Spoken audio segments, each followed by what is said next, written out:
You're watching KOMO News. Now on KOMO News, school districts short of money. How a community has stepped up to help Bellevue schools with a budget deficit. A live report just ahead. Plus, we're going to see lots of sunshine tomorrow. A few showers in one specific spot. I'll let you know about that coming up.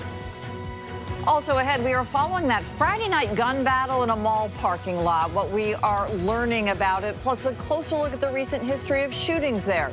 KOMO News starts now.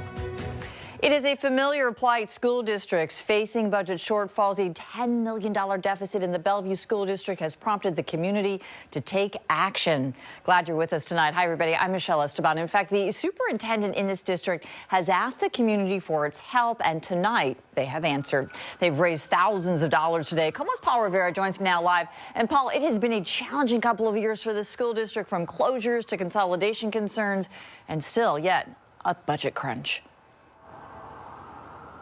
Yeah, they still have a lot of money to make up here. Last year, they decided to close 2 elementary schools, and they were also, as you mentioned, they were looking to consolidate middle schools. They have since paused that discussion, but let's talk about the event today at Bellevue's downtown park. It was put on by Bellevue Schools Foundation with support from the school district. Now, the superintendent was asking the community to help raise a little over $19,000. That is $1 for every student that's enrolled. Fundraising like this helps in so many ways. One, it's just to build community.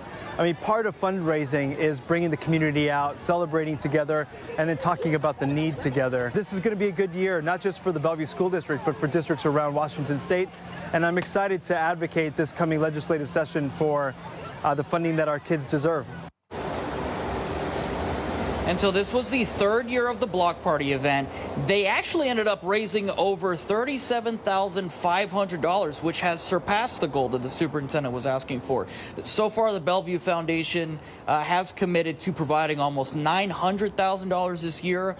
While that's a large amount, the deficit the district is facing is even larger at $10 million. But coming up at 11 p.m., we're going to tell you what that money can go to and what programs students could receive with those funds. Michelle, we'll send it back to you. Yeah, a lot of districts dealing with this. All right, Paul, thanks very much. Tonight, a closer look.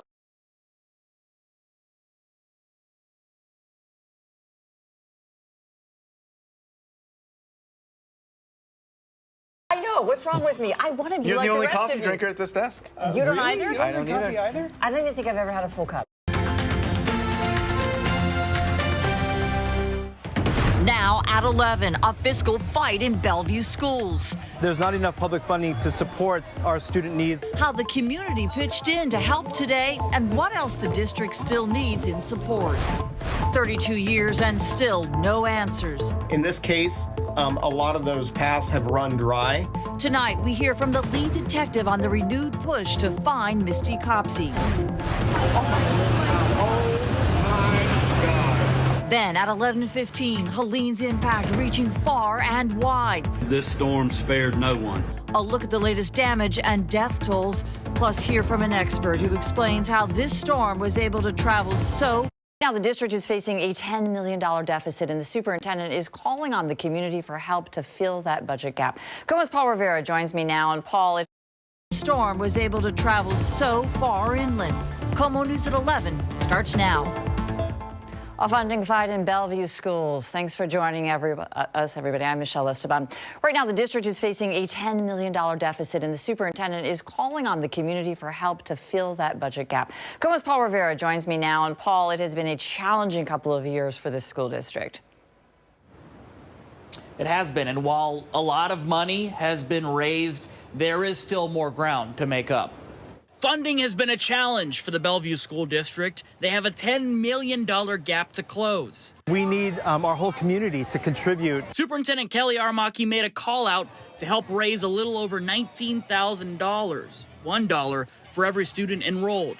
The third annual Bellevue Schools Foundation block party looked to meet that challenge. Our hope today is to draw attention to the programs that we fund, which include mental health counselors, computer science initiatives, preschool tuition, arts, music, teacher training, and so much more. Those with the foundation say the funding is vital for students to get these programs. Per pupil funding for education has gone down every single year since about 2018, and yet the needs have gone up. Despite outcry from parents, last year the school district decided to close 2 elementary schools and also looked into middle school consolidation before pausing that discussion. We had to close 2 of our elementary schools, and that was hard. But by doing that, we were able to then take resources and fund things that our kids really need. In addition to finding more money, district officials say what's next is to talk with state leaders in Olympia. I'm hoping that they'll make some really good decision on education funding. And I'm excited to advocate this coming legislative session for the funding that our kids deserve. So we have learned that they ended up raising more than $37,500, so that surpassed their goal. So far, the Bellevue Schools Foundation, they have committed to providing almost $900,000 this year. Michelle, back to you. Pretty impressive. Paul, thank you. For at least the 7th time in